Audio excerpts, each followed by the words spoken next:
Ya kadang-kadang kita harus turun, kacau negara ini tidak beradab begitu ya. Benar Itu sih. kita harus ini amanah dan kita niatkan ibadah selesai semuanya.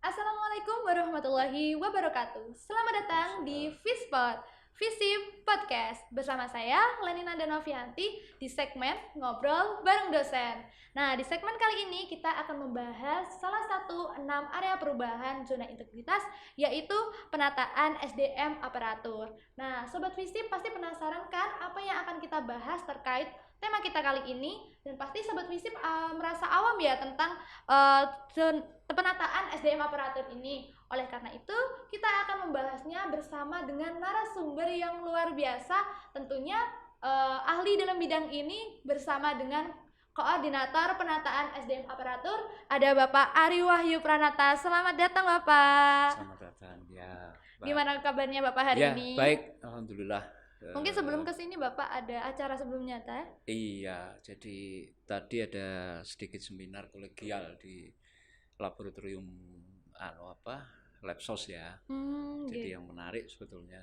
Jadi ya ujung-ujungnya juga persoalan masalah penataan. Oh, ternyata berhubungan dengan tema kita kali ini Sangat ya. berhubungan. Uh, Berhubungan. Luar biasa sekali. Saya ucapkan terima kasih Bapak sudah Ya, menyempatkan waktunya ya hadir di sama-sama. Vispot kita kali ini. Iya, Pak. Nah, sebelum kita jauh-jauh membahas tentang penataan SDM Ya, aparatur, Bapak mungkin bisa dijelaskan tentang penataan SDM aparatur itu sendiri seperti apa? iya. Terima kasih, Mbak. Saya manggilnya Mbak Leni? Leni. Yeah. Mohon maaf. Ya, alhamdulillah. Jadi saya sehari-hari di program studi sosiologi. Ya memang apa yang saya alami untuk pengelolaan dan penataan SDM aparatur negara di rangkaian zona integritas ini itu memang cukup cukup rumit ketika kita berbicara tentang ada dua. Yang pertama adalah SDM aparatur negara yang itu sumber SDM-nya adalah dosen. Yang kedua adalah menunjang kegiatan kita akademik atau tendik. Nah, untuk dosen sendiri yang saya tahu bahwa pengelolaan SDM ini berangkat dari kegiatan dosen dalam sebuah tridharma gitu ya. Ya kita tahu sama-sama tahu bahwasanya dosen itu juga memiliki ukuran kinerja yang itu diukur berdasarkan atas tridharma. Yang pertama adalah pendidikan, ya kan? Nah, di sana dia kewajiban dosen itu memang ngajar gitu ya. Nah, terus yang kedua, tridharma selanjutnya tidak hanya ngajar tetapi juga ada penelitian. Nah, terus kemudian yang ketiga adalah pengabdian masyarakat. Nah, dari ketiga tridharma ini menurut saya itu untuk kegiatan penataan aparatur SDM di lingkungan kampus kita sepertinya sudah apa ya, sudah berjalan. Cuman pembagian dan analisis jumlah kinerja itu memang tidak sama akhirnya. Karena ada dosen yang menurut saya memang punya passion yang lebih besar pada pengajaran. Ya. Terus kemudian ada dosen yang passion memangnya fokus lebih besar itu di riset penelitian. Nah, terus kemudian yang ketiga itu di pengabdian masyarakat. Nah, saya pikir ini adalah sebuah tantangan di FISIP karena kita sedang membangun zona integritas. Itu paling tidak kita bisa mengetahui dosen ini fokusnya kemana, passionnya kemana. Nah itu kita bisa berikan ruang atau wadah yang itu bisa mengekspresikan kegiatan dosen. Nah dari sana kan kita bisa mengukur kinerjanya. Jangan sampai bahwa dosen ini hanya di pendidikan saja, tidak. tapi merata semuanya. Tetapi kalau memang dosen punya kemampuan yang lebih di riset atau penelitian, pengabdian, saya pikir ini ya menjadi sebuah kekuatan juga untuk menunjang di pendidikan. Karena bayangan saya dosen itu mengajar di kelas itu adalah menyampaikan materi, tidak hanya materi saja, tetapi hasil-hasil risetnya. Iya. Itu menarik sekali, dan di sana juga ada pesan bahwasannya bagaimana tentang etika riset, bagaimana tentang turun ke lapang, bagaimana ini kan kegiatan yang memang rutin dilakukan dosen, tapi ini sebenarnya menarik ya kalau kita bicara tentang tugas pokok dan fungsi dosen gitu. Nah, di dosen itu ada ukuran kinerja yang itu dilihat dari namanya sasaran kinerja pegawai atau SKP. Setiap tahun itu pasti ada, dan dosen itu harus menuliskan rencana kegiatan yang tahun berikutnya dan evaluasi tahun sebelumnya. Termasuk kegiatan-kegiatan yang Tridharma tadi Pak Ari katakan itu ada di namanya software sister Kemendikbud, Dikti-Ristek ya. Kemudian sekarang sudah berubah ya. Tapi menurut saya ada 2 SKP dan 2 adalah BKD, beban kinerja dosen. Nah, dari beban kinerja dosen ini harusnya kita sudah bisa melihat bahwa dosen ini punya potensi. Lebih di mana? Itu sudah bisa kita petakan, pemetaan itu. Nah, fungsi dari zona integritas di penataan SDM aparatur ini paling tidak kita bisa memberikan sebuah analisa, membuat laporan bahwasanya kepimpinan bahwa dosen ini punya bakat riset. Nah, dosen ini punya bakat pengabdian masyarakat, punya bakat di pendidikan gitu. Jadi bagian kayak menganalisis potensi-potensi dosen untuk bisa difokuskan ke bagian pendidikan, atau penelitian maupun yang terakhir tadi pengabdian masyarakat. Pengabdian masyarakat, jadi seperti gitu. Ternyata lumayan kompleks sekali tugasnya ya, Pak. Kompleks sekali ya terkait tenaga pendidik juga ya, Pak ya. Betul. Nah, mungkin bisa dijelaskan juga nih Bapak terkait bagian-bagian yang ada di penataan SDM aparatur. Mungkin di SDM aparatur sendiri ada kayak pembagian-pembagian di dalamnya nih. Mungkin bisa dijelaskan. Iya, jadi yang jelas di sana untuk di bagian zona integritas penataan SDM aparatur itu yang saya kerjakan bersama dengan tim. Ada di situ adalah Bu Heti Mulyaningsih, terus ada Ibu Rista dan Ibu Meti, di sana satu tim ya kan. Itu menurut saya ini kita itu punya tugas untuk menilai dan menata sesuai tugas pokok dan fungsinya masing-masing. Di samping itu juga kita juga memberikan masukan tentang analisis beban kinerja tadi. Nah, karena dosen ini tidak hanya Tridharma sebetulnya, di kampus ini banyak kegiatan yang menurut saya di luar itu juga cukup banyak gitu, kegiatan-kegiatan yang dilakukan. Nah, terkait penataan SDM aparatur itu menurut saya terkait promosi jabatan, kenaikan jabatan, kan itu ya.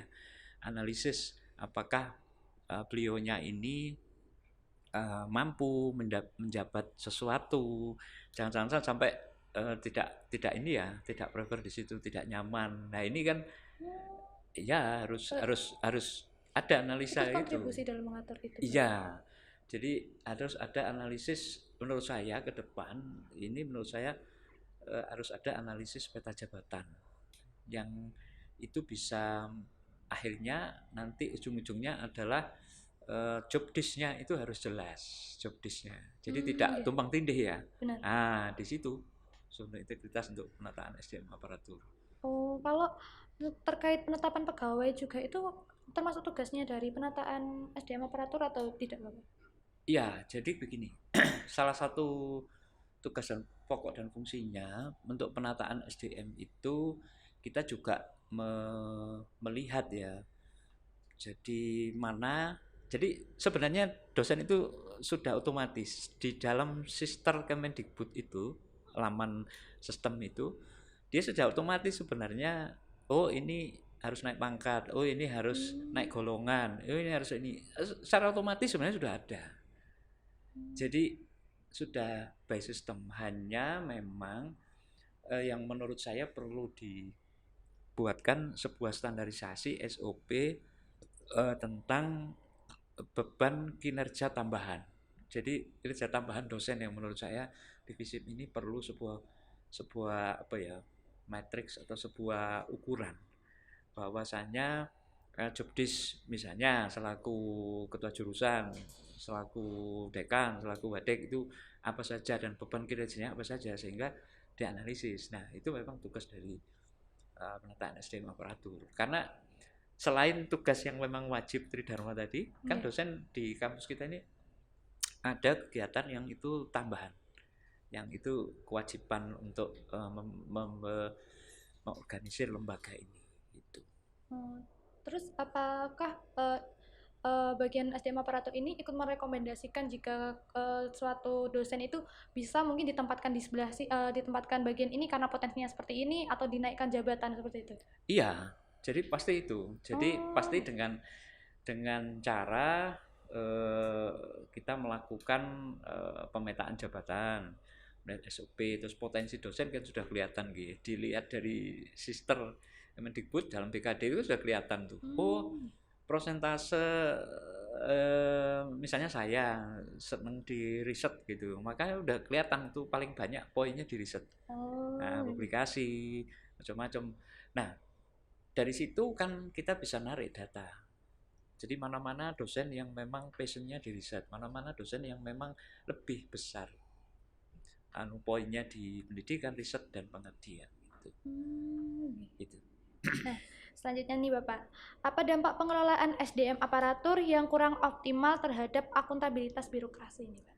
Iya, menurut saya ini sebuah tantangan, Jadi ya memang untuk pemetaan sebuah jabatan itu kita perlu sebuah ilmu ya tentang teman-teman psikologi yang lebih paham ya di sana. Artinya bagaimana analisis kebutuhan seseorang yang ditempatkan dalam jabatan tersebut itu harus ada paling tidak semacam ini apa evaluasi apa ya, bagi saya itu presentasi kecil lah, menyampaikan gagasan-gagasannya untuk keterbukaan lembaga ini, keterbukaan publik, terus kemudian bagaimana mengelola lembaga ini dengan kolaboratif gitu kan, terus kemudian bisa berintegrasi dengan lembaga di luar dan lain-lain. Nah itu ya memang ya akhirnya mengerucut pada satu orang di mana nggak semua orang bisa gitu. Tapi menurut saya ini menjadi apa poin penting menurut saya di zona integritas ini. Ayo kita bersama-sama membangun sebuah sistem organisasi yang itu sangat efektif, terus kemudian orangnya yang jabat itu nyaman. Nah itu karena ada dasar pemetaan jabatan, ada dasar ininya, nggak hanya asal gitu, asal comot gitu menurut saya. Kalau tiba-tiba pas sudah dipetakan nih ya dosennya ditempatkan di bagian di sini melihat potensi yang sudah ada. Ketika dosennya merasa tidak nyaman di bagian tersebut, adakah tindakan dari bagian SDM aparatur sendiri atau bagaimana Bapak? Saya pikir kalau tindakan tidak ada ya. Artinya kita ini lebih pada bekerja itu kolektif kolegial, dan di sana pasti bahasa yang dan action yang saya lakukan di zona integritas untuk pengembangan aparatur ini pada memotivasi, mendampingi dan memberikan sharing lah, berbagi gitu. Nah, saya pikir memang semua ya memang harus belajar gitu, tidak wah nggak mau gitu terus kemudian nolak, tidak boleh seperti itu. Tapi karena jabatan itu adalah amanah menurut saya, maka ya harus diperlakukan juga amanah itu dengan sebaik-baiknya supaya jangan mengecewakan gitu. Tapi ada dasarnya gitu, ada dasar ilmiahnya kenapa memilih Pak A, Bu B dan lain-lain. Termasuk tadi saya tadi lupa ya. Itu memang butuh analisis jabatan, peta jabatan yang memang benar sehingga job desk dan ini tidak tumpang tindih, sehingga harapannya kan manajemen itu berkualitas. Dan itu punya kontribusi yang besar nanti ketika. Berarti sudah sesuai dengan analisis tadi nggak ya Pak ya? Iya, Jadi nggak mungkin Tendi atau dosen ditempatkan di sana tanpa analisis terlebih dahulu, pasti sesuai dengan potensi dan juga kemampuannya. Ya, betul. Jadi seperti itu. Jadi ada peta analisis jabatan. Ada kok, memang ada ininya. Ada modul yang kemarin kami coba buat, itu sudah ada. Jadi tinggal bagaimana menerapkan dan itu bisa diinikan. Saya pikir begini, kalau ya sebuah sepak bola yang terjadi beberapa malam lalu itu adalah sebuah bentuk orkestra bagi saya. Orkestra bagaimana mengelola sebuah potensi yang itu bersama-sama tidak dimiliki seseorang tetapi tim. Nah, teamwork. Saya lebih pada memilih sebuah teamwork yang itu bekerja lebih bisa bersama-sama. Teamwork yang bagus ya, yang kompak tentunya. Ya. Orkestra organisasi. Nah, ini. Orkestra organisasi. Iya, orkestra. Ya kadang-kadang kita harus turun, kadang-kadang juga kita harus memberikan semangat, kadang-kadang ya menyampaikan pesan bahwasanya ini salah, ini itu harus ada. Tapi itu sebagai sebuah bentuk pola pembinaan yang wajar menurut saya. Jadi supaya organisasi ini dinamis gitu. Nah, zona integritas kan baru-baru ini kayak terlihat lah Pak. Ya. Nah, kalau dari FISIP sendiri nih Pak, apakah bagian penataan SDM aparatur ini telah dilaksanakan pada Fakultas FISIP? Sepertinya masih belum optimal.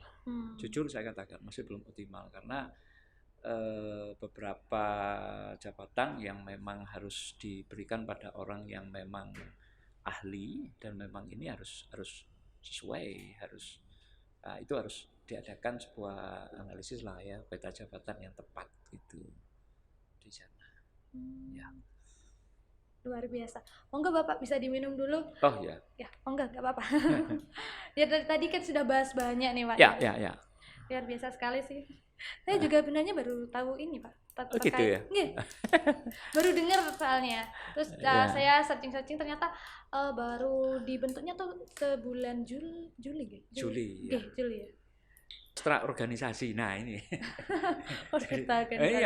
Orkestra. Ya kadang-kadang kita harus turun. Nah, saya sangat menyambut baik ya dengan zona integritas ini. Sebenarnya ya memang ribet di awal, tetapi bagi saya kalau memang untuk menata SDM ya memang dibutuhkan ya oke.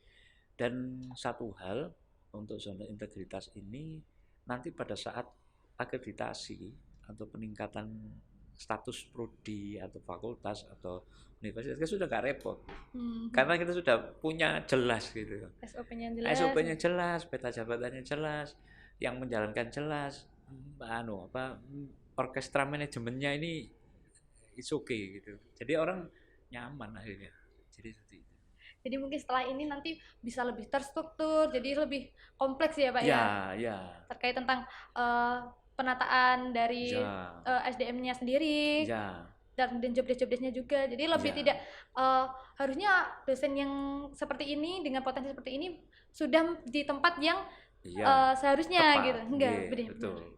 Nah, aturan disiplin atau kode etik atau kode perilaku ini telah dilaksanakan atau belum nih Pak terkait SDM aparaturnya? Ya, kalau tentang itu sebenarnya sudah ada, jadi sudah berjalan. Itu di awal perkuliahan semester itu, terus pertengahan ada evaluasi dan monitoring, yang terakhir itu di akhir evaluasi pembelajaran kegiatan yang ada. Cuman menurut saya ini kita butuh sebuah energi yang besar untuk jadi gini ya, prinsip saya itu membangun sebuah kesadaran itu memang tidak mudah. Jadi membangun sebuah etos kerja SDM yang memiliki kesadaran tinggi bahwa saya ini bekerja di sini itu harus memang benar-benar sadar dari dalam dirinya. Artinya ya kita di sini untuk menjadi tenaga kependidikan. yang itu dosen ya, itu menjadi apa, memandaikan lah ya, memberikan contoh, memberi suri teladan dan lain-lain itu yang baik. Nah, persoalan masalah etika ini ya memang harus jadi dasar ya, karena kalau tidak ada etika menurut saya ya kacau negara ini, tidak beradab begitu ya. Benar Itu sekali. tidak bisa. Menurut saya mana dulu yang didahulukan? Ya adab dulu baru ilmu. Iya, karena pasti kalau adab sudah berjalan, ilmu pasti mengikuti ya Pak ya. Jadi gitu. Belum tentu ilmu yang diutamakan, adabnya yang mengikuti di belakang. Iya, betul. Nah itu tadi kaitannya dengan etika tadi gitu ya. Benar sekali. Nah, karena sudah dibentuk adanya penataan SDM aparatur ini, apakah sudah terjadi mutasi pegawai Pak sebelumnya? Kan tadi kan disebutkan bahwa potensi dosen ini harusnya sesuai dengan job desk-nya sesuai dengan potensi ini. Apakah sudah dilakukan Pak? Iya, jadi yang saya tahu memang ada ya, ada mutasi dari tenaga kependidikan, teknik itu ada. Terus yang dilakukan di tingkat fakultas menurut saya itu juga sama, juga ada. Karena terkait jabatan itu melekat 4 tahun maka berganti. Cuman yang saya pernah lakukan di tingkat prodi saja itu memang perlu sebuah analisis yang tepat dan jitu untuk memilih orang menjadi penanggung jawab kegiatan gitu ya. Itu kan yang simple ya. Kalau yang simple aja nggak bisa menjalankan, apalagi nanti yang besar. Nah, gitu. Benar. Nah, ini memang tidak mudah. Jadi seorang leader itu tidak hanya sekedar di depan tapi juga di belakang, memberi semangat juga di tengah. Jadi segala lini itu harus menguasai. Ya mungkin itu ya yang dibutuhkan itu. Tapi memang ya kita nikmati saja lah. Memang capek ya, tapi menurut saya ini menjadi sebuah pengalaman dan ilmu juga ya. Ilmu itu tidak harus dari buku, tapi dari pengalaman sehari-hari. Oh, seperti gini belajar gitu. Nah, kita udah bicara banyak ini Pak terkait apa tadi penataan SDM aparatur. Iya. Nah, sebenarnya tujuan dari didirikannya penataan SDM aparatur sendiri itu seperti apa nih Pak? Kan kita sudah bahas panjang tentang apa itu aparatur dan bagaimana menjalankannya. Sebenarnya tujuannya sendiri itu seperti apa Bapak? Iya, saya pikir ini tujuannya hanya satu, itu menjadikan sebuah organisasi ini memiliki satu visi, satu misi yang tepat. Jadi orkestranya itu sama dan itu dibangun dari kolaborasi yang punya bakat dan minat masing-masing. Itu kita himpun. Nah, kalau itu sudah jalan maka insya Allah dari manajemen SDM aparatur ini kita sama-sama berkembang, sama-sama bergerak. Yang maju tidak seseorang, tetapi lembaganya. Yang maju. Nah, ini yang bagus. Jadi sebuah konsep manajemen yang menurut saya tidak orangnya, jadi visipnya yang maju. Visipnya ya, lembaganya yang maju. Gitu. Nah, terakhir nih Pak, saya mau bertanya terkait Bapak sebagai koordinator. Bagaimana rasanya menjadi koordinator penataan SDM aparatur nih? Oh ya, tantangannya luar biasa. Tantangannya luar biasa ya, tanggung jawabnya ya Pak ya. Tanggung jawab luar biasa. Terus kemudian juga aktivitasnya itu ya kadang-kadang kalau teman-teman sudah pulang kita masih tetap harus menjalankan itu. Tapi memang itu tugas dan amanah. Itu tadi kuncinya cuma satu. Membangun sebuah SDM aparatur negara itu dibangun dari kesadaran dulu pribadi. Dari kesadaran diri dulu ya. Kalau kesadarannya itu niatnya ini amanah dan kita niatkan ibadah selesai semuanya. Dari diri dulu baru bisa dijalankan untuk semuanya. Betul. Jadi seperti itu. Oke, wah gak kerasa ya teman-teman, kita sudah ada di penghujung pembicaraan ini. Nah, sebelum kita mengakhiri podcast kita kali ini, aku mau nyampein sesuatu kepada sobat-sobat FISIP semuanya. Karena kalau sobat-sobat FISIP mau cari gantungan kunci atau gelas-gelas unik, Income FISIP solusinya. Karena di Income FISIP kita punya produk yang spesial, unik, dan juga harganya terjangkau, yaitu ada gantungan kunci dan juga gelas. Nah, buat teman-teman yang mau order, silahkan diorder di Instagram Income FISIP UTM ya, untuk bisa membantu teman-teman mahasiswa FISIP di kancah kreativitasnya dan juga usahanya. Nah, Jangan lupa untuk di follow dan juga di order ya teman-teman, ditunggu ordernya. Ini Bapak, bentuknya ada gantungan kunci dan juga gelas dengan tampilan baru yaitu Visip ya. Oke, kita sudah ada di penghujung acara nih. Kita izin pamit buat teman-teman sobat Visip semuanya. Saya ucapkan terima kasih Bapak sudah menyempatkan waktunya menceritakan apa itu penataan SDM aparatur juga. Tentu ini ilmu yang nggak bisa didapatkan di tempat lain Bapak, karena kita bicaranya secara personal juga kan tadi sebenarnya. Nah, ini juga ilmu baru buat teman-teman sudah menjawab terkait penataan SDM aparatur.